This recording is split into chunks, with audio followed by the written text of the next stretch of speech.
Hello and welcome to 3D-HP. Something I wanted to talk about that I don't see many people talking about online is when they're doing a print on their 3D printer and they run out of filament, or they're afraid to let it run all night, they might run out or something will go wrong.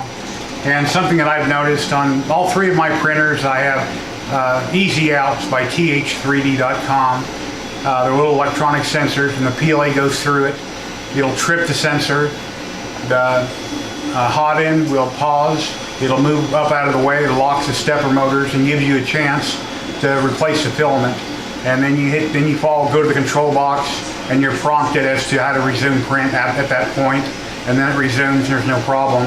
Some of quite a few printers out there have built-in filament runout sensors, and the one big issue that I have with those, I've got 4 different brands of PLA here I've used in the past. Hatchbox, 3D Soltech, CC Tree, and then Tyance. And a problem with all of these except for CC Tree I found is that when they put the filament onto the roll, there's a small hook where either coming out the bottom here on the spool or out the side, there's a hook where they started the reel when they wound it. When your filament gets really low, and if people aren't paying attention when it happens, that hook will not come undone. It'll pull tight on the reel. Your extruder gear will strip, and next thing you know, you wake up and you're printing in midair and you're wondering why. Because the filament did not release from the reel.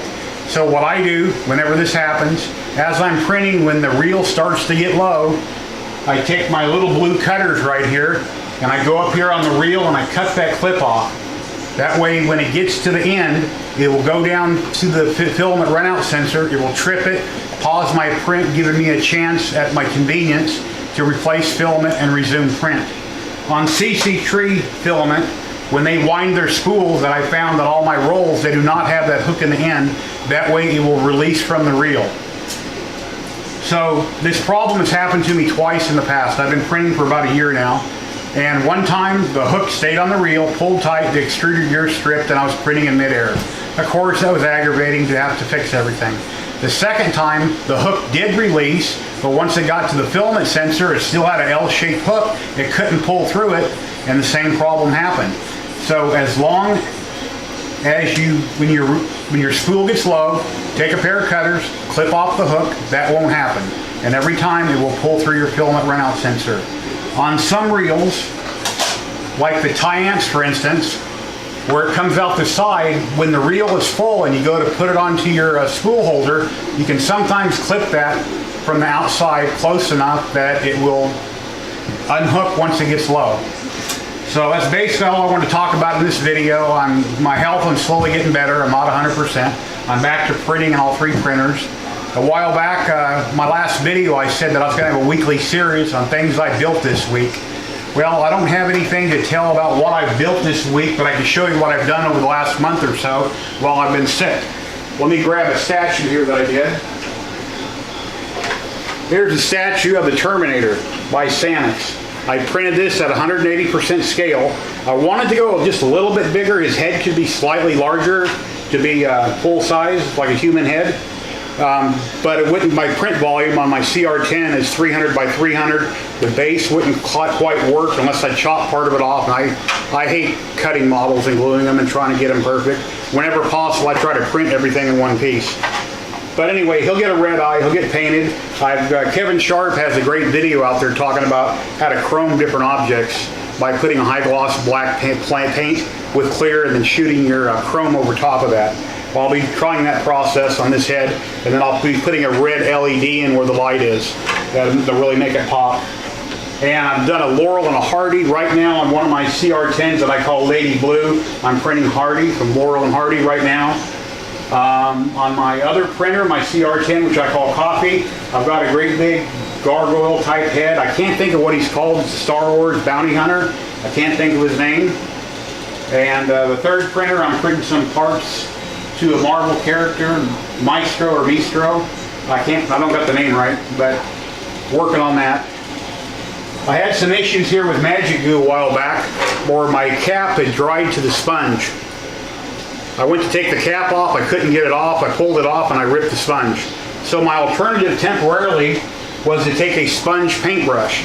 I would take the magic goo, dump it onto my mirror, and use a small sponge paintbrush, which is basically the same material as that tip on the dauber, and I would smear it around. Jim Franks online, I contacted him because he's promoting that product, and he got a hold of Magic Goo for me, and they sent me a couple replacement tips from Malaysia. You know, it took a little bit to get it, and it cost my $4 in shipping, but they did send me two replacement tips with this tiny little keychain that says Magic Goo on it. Kind of looks like a bottle cap opener, but it's smaller. Kind of neat. Really appreciate it. So kudos to those guys. Don't really know what else to say other than I just wanted to bring it to everybody's attention about the spools, and to be sure you clip the end of the spool when it gets low. That way it will trip your stock sensor that came with your printer, whatever brand it may be, or if you have an easy out sensor like from th3d.com, it will go through the sensor and it will trip it, and there'll be no worries. You just keep on printing. I printed up to 8 or 9 days in one instance on my printers. Usually they never stop printing, and if it's a big print, it might take 200 or 300 hours. I'm not worried about it because when the reel gets low, if it's real low and I'm getting ready to go to bed, I'll just cut it myself, pull it through the sensor, which will force it to pause and wait, and then I'll put a new roll on. If I'm sleeping and it happens, at least if I have that clipped, I know when I wake up I can replace it and it'll resume the print then, no problems. No worries, never had a problem yet. So anyway, I guess that's about it for now, guys. I just wanted to give you a little update. I guess I should have wore a better color shirt, and I probably looked a little different in my last video. I've lost like 60 pounds, but I'm getting there. So please like and subscribe if you like this. I'm trying to slowly build up my YouTube channel. And over on Facebook at 3D Printing and Tinkering, or 3DHP, it's for people that have any kind of hobby. I don't care if you're building a house, working on a car, you do makeup, you're printing, you printed bad, you printed good, you got computer related questions, you're all welcome to join, ask what you want, and the community will do their very best to help them. And you know, one of the main groups that I went through when I first got into 3D printing is the CR10 group for Creality. And they're really helpful. There's lots of people in many groups there to help you. Kevin Sharp has a great page called 3D Print and Paint on Facebook, where there's a lot of really nice posts.